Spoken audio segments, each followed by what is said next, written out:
ओम शम शनिच्चर देवाय नमः। प्रेम से बोलिए शनि देव की जय। भक्तों, आज हम सुनेंगे शनिवार की व्रत कथा, शनि देव की कथा, जिसके सुनने से सारी संकट टल जाते हैं और घर में सुख समृद्धि बनी रहती है। शनि देव की कृपा से घर में शांति, संपन्नता और परिवार सुखी तथा स्वस्थ रहते हैं। इसीलिए भक्तों, शनि देव को प्रसन्न करने के लिए आज हम सुनेंगे शनिवार की व्रत कथा। तो प्रेम से बोलिए शनि देव की जय। एक समय स्वर्गलोक में सबसे बड़ा कौन के प्रश्न पर 9 ग्रहों में वाद विवाद हो गया। विवाद इतना बढ़ा कि परस्पर भयंकर युद्ध की स्थिति बन गई। निर्णय के लिए सभी देवता देवराज इंद्र के पास पहुंचे और बोले, हे देवराज, आपको निर्णय करना होगा कि हम में से सबसे बड़ा कौन है। देवताओं का प्रश्न सुनकर देवराज इंद्र उलझन में पड़ गए। इंद्र बोले, मैं इस प्रश्न का उत्तर देने में असमर्थ हूँ।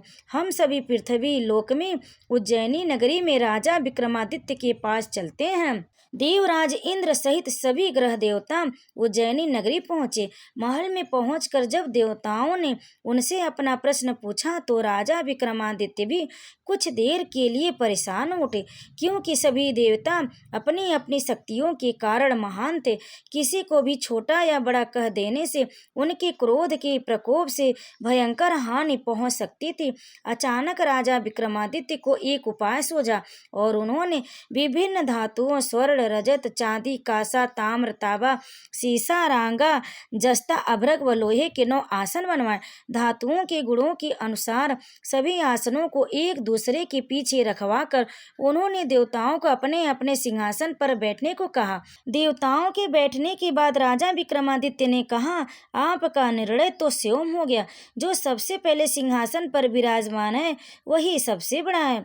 राजा विक्रमादित्य के निर्णय को सुनकर शनि देवता ने सबसे पीछे आसन पर बैठने के कारण अपने को छोटा जानकर क्रोधित होकर कहा, राजा विक्रमादित्य, तुमने मुझे सबसे पीछे बैठाकर मेरा अपमान किया। तुम मेरी शक्तियों से परिचित नहीं हो, मैं तुम्हारा सर्वनाश कर दूंगा। शनि ने कहा, सूर्य 1 राशि पर 1 महीने, चंद्रमा 2.25 दिन, मंगल 1.5 महीने, बुध और शुक्र 1 महीने, बृहस्पति 13 महीने रहते, लेकिन मैं किसी राशि पर 7.5 वर्ष 7.5 तक रहता हूँ। बड़ी बड़ी देवताओं को मैंने अपने प्रकोप से पीड़ित किया है। राम को 7.5 के कारण ही वन में जाकर रहना पड़ा और रावण को 7.5 के कारण ही युद्ध में मृत्यु का शिकार बनना पड़ा। राजा, अब तू ही मेरे प्रकोप से नहीं बच सकेगा। इसके बाद अन्य ग्रहों के देवता तो प्रसन्नता के साथ चले गए, परंतु शनिदेव बड़ी क्रोध के साथ वहां से विदा हुए। राजा विक्रमादित्य पहले की तरह ही न्याय करते रहे। उनके राज्य में सभी स्त्री पुरुष बहुत आनंद से जीवन यापन कर रहे थे। कुछ दिन ऐसे ही बीत गए। उधर शनि देवता अपने अपमान को भूले नहीं थे। विक्रमादित्य से बदला लेने के लिए एक दिन शनि देव ने घोड़े के व्यापारी का रूप धारण किया और बहुत से घोड़ों के साथ उज्जैनी नगरी पहुंचे। राजा विक्रमादित्य ने राज्य में किसी घोड़े के व्यापारी के आने का समाचार सुना तो अपने अश्वपाल को कुछ घोड़े खरीदने के लिए भेजा। घोड़े बहुत कीमती थे। अश्वपाल ने जब वापस लौटकर इस संबंध में बताया तो राजा विक्रमादित्य ने स्वयं आकर एक सुंदर व शक्तिशाली घोड़े को पसंद किया। घोड़े की चाल देखने के लिए राजा उस घोड़े पर सवार हुए तो वह घोड़ा बिजली की गति से दौड़ पड़ा। तेजी से दौड़ता घोड़ा राजा को दूर एक जंगल में ले गया और फिर राजा को वहां गिराकर जंगल में कहीं गायब हो गया। राजा अपने नगर को लौटने के लिए जंगल में भटकने लगा, लेकिन उन्हें लौटने का कोई रास्ता नहीं मिला। राजा को भूख प्यास लग आई। बहुत घूमने पर उसे एक चरवाहा मिला। राजा ने उससे पानी मांगा। पानी पीकर राजा ने उस चरवाहे को अपनी अंगूठी दे दी।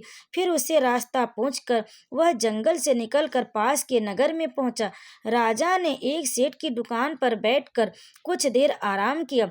उस सेठ ने राजा से बातचीत की तो राजा ने उसे बताया कि मैं उज्जैनी नगरी से आया हूँ। राजा के कुछ देर दुकान पर बैठने से सेठ जी की बहुत बिक्री हुई। सेठ ने राजा को बहुत भाग्यवान समझा और खुश होकर उसे अपने घर भोजन के लिए ले गया। सेठ के घर में सोने का एक हार खूंटी पर लटका हुआ था। राजा को उस कमरे में छोड़कर सेठ कुछ देर के लिए बाहर गया। तभी एक आश्चर्यजनक घटना घटी।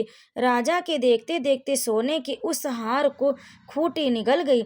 सेठ ने कमरे में लौटकर हार को गायब देखा तो चोरी का संदेह राजा पर ही किया, क्योंकि उस कमरे में राजा ही अकेला बैठा था। सेठ ने अपने नौकरों से कहा कि इस परदेसी को रस्सियों से बांध कर नगर के राजा के पास ले चलो। राजा ने विक्रमादित्य से हार के बारे में पूछा तो उसने बताया कि उसके देखते ही देखते खूंटी ने हार को निगल लिया था। इस पर राजा ने क्रोधित होकर चोरी करने के अपराध में विक्रमादित्य के हाथ पांव काटने का आदेश दे दिया। राजा विक्रमादित्य के हाथ पांव काटकर उसे नगर की सड़क पर छोड़ दिया गया।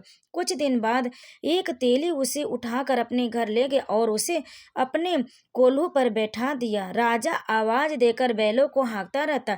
इस तरह तेली का बैल चलता रहा और राजा को भोजन मिलता रहा। शनि के प्रकोप की 7.5 पूरी होने पर वर्षा ऋतु प्रारंभ हुई। राजा विक्रमादित्य एक रात मेघ मल्हार गा रहा था।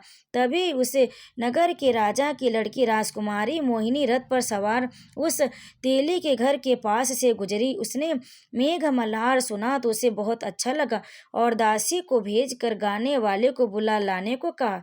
दासी ने लौटकर राजकुमारी को अपंग राजा के बारे में सब कुछ बता दिया।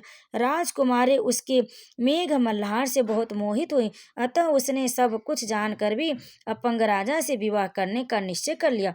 राजकुमारी ने अपने माता पिता से जब यह बात कही तो वे हैरान रह गए। रानी ने मोहिनी को समझाया, बेटी तेरे भाग्य में तो किसी राजा की रानी होना लिखा, फिर तो उस अपंग से विवाह करके अपने पांव पर कुल्हाड़ी क्यों मार रही है। राजकुमारी ने अपनी जिद नहीं छोड़ी। अपनी जिद पूरी कराने के लिए उसने भोजन करना छोड़ दिया और प्राण त्याग देने का निश्चय कर लिया। आखिर राजा रानी को विवश होकर अपंग विक्रमादित्य से राजकुमारी का विवाह करना पड़ा। विवाह के बाद राजा विक्रमादित्य और राजकुमारी तेली के घर में रहने लगे। उसी रात स्वप्न में शनिदेव ने राजा से कहा, राजा तुमने मेरा प्रकोप देख लिया, मैंने तुम्हें अपने अपमान का दंड दिया। राजा ने शनिदेव से क्षमा करने को कहा और प्रार्थना की कि हे शनिदेव, आपने जितना दुख मुझे दिया है अन्य किसी को न देना। शनिदेव ने कुछ सोचकर कहा, राजा मैं तुम्हारी प्रार्थना स्वीकार करता हूँ। जो कोई स्त्री पुरुष मेरी पूजा करेगा, शनिवार को व्रत करके मेरी व्रत कथा सुनेगा, उस पर मेरी अनुकंपा बनी रहेगी। प्रातः काल राजा विक्रमादित्य की नींद खुली तो अपने हाथ पांव देखकर राजा को बहुत खुशी हुई। उसने मन ही मन शनिदेव को प्रणाम किया। राजकुमारी भी राजा के हाथ पांव सही सलामत देखकर आश्चर्य में डूब गई। तब राजा विक्रमादित्य ने अपना परिचय देते हुए शनिदेव के प्रकोप की सारी कहानी सुनाई। सेठ को जब इस बात का पता चला तो दौड़ता हुआ तेली के घर पहुंचा और राजा के चरणों में गिरकर क्षमा मांगने लगा। राजा ने उसे क्षमा कर दिया, क्योंकि यह सब तो शनिदेव के प्रकोप के कारण हुआ था। सेठ राजा को अपने घर ले गया और उसे भोजन कराया। भोजन करते समय वहां एक आश्चर्यजनक घटना घटी। सबके देखते देखते उस खूंटी ने हार उगल दिया। सेठ जी ने अपनी बेटी का विवाह भी राजा के साथ कर दिया और बहुत से स्वर्ण आभूषण धन आदि देकर राजा को विदा किया।